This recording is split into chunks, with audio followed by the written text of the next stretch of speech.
আসসালামু আলাইকুম প্রিয় ভিউয়ার্স, আশা করি সবাই ভালো আছেন। আজকে ভিডিওতে আমি আপনাদের দেখাবো কীভাবে মেশিনে ফার্নিচারটা কালার করা হয় এবং মেশিনে কালার করলে অনেক বেশি নিখুঁত ফিনিশিংটা হয়। এতে খরচটা একটু বেশি পড়ে, বাট প্রোডাক্ট খুবই নিখুঁত হয়। সো আপনারা যারা কাঠের ফার্নিচারে লেকার বার্নিশ করাতে চান তারা যোগাযোগ করুন মাহির ফার্নিচার, পল্লবী মোড়, চারঘাট, রাজশাহী এবং ভদ্রা মোড়, রাজশাহী। সো এখান থেকে সারা বাংলাদেশে আমরা বিভিন্ন প্রবাসী ভাইদের প্রোডাক্ট ডেলিভারি করে থাকি। সো ভিডিওতে যে চেয়ারগুলোতে কালার করা হচ্ছে, এই চেয়ারগুলো যাবে হচ্ছে পঞ্চবটি মাঝারের কাছে।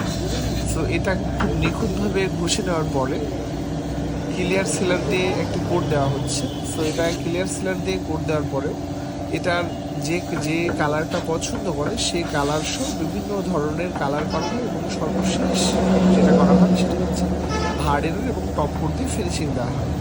সো পর্যায়ক্রমে এই ফার্নিচারগুলো কতটা নিখুঁতভাবে তৈরি হচ্ছে দেখানো হবে, সাথে থাকুন।